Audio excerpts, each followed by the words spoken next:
kapistahan ay kabalyang pang napamana sa atin ng mga Kastila. At pag sinabi nating kapistahan, hindi mawawala dyan ang mga parada. Kaya para sa ating spotlight, samahan niyo ako makisaya dito sa Banda Parada ng Lingayen.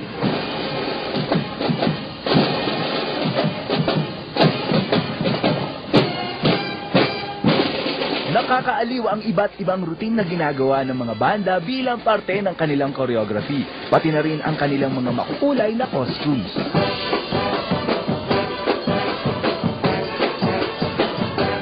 Kahanga-hanga rin ang ensemble ng mga instrumentong pangmusika at galaw na ginamit ng mga banda. May iba't ibang uri rin ng drums at cymbals.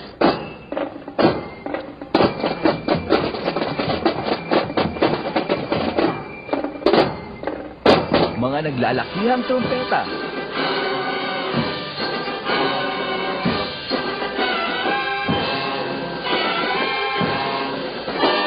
At alam niyo ba mga kapamilya na ang mga trompeta ay nanggaling pa sa Europa noong 16th century at nag-umpisa ito sa mga court ceremony at military communication.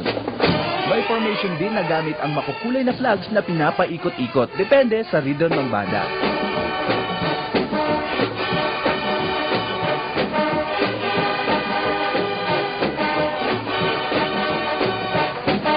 Siyempre, hindi mawawala ang mga majorette na mahuhusay umindak sa saliw ng musika na tinutugtog ng mga banda na kung saan sila ay nagbibigay buhay sa parada.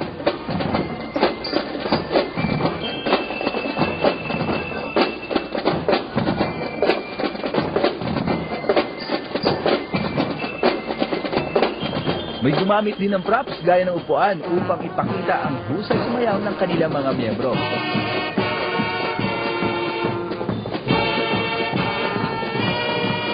May ilan din na lumuhod pa habang patuloy lang sa pagsasayaw.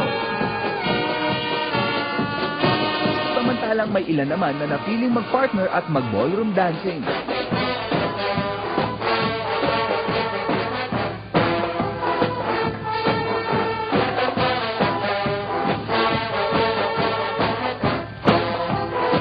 Nagpakita rin ng isang cultural show featuring the historical roots of Lingayen gaya ng pagsakop ng mga Hapon at ang mga partisipasyon ng mga madre sa edukasyon.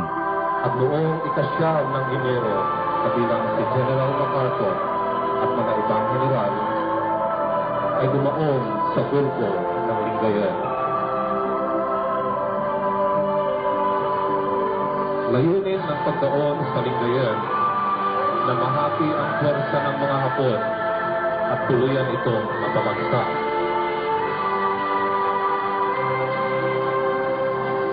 Sa mga kasiyahan katulad na ito, makikita natin ang spirit of volunteerism nating mga Pilipino. Siyempre na nakikilahok at nakikisaya. At sabi nga natin, patunay lamang to kung gaano nga ba kahilig ang mga Pilipino sa mga kasiyahan. Sa 10 bansa sa buong mundo, isa ang Pilipinas sa pagkakaroon ng mga taong masasayahin. At siyempre, lahat ng yan napanood natin dito sa programa, Tatak Lokal, Tatak Pinoy, ang magazine ng bayan. Mag-TV na, ating to!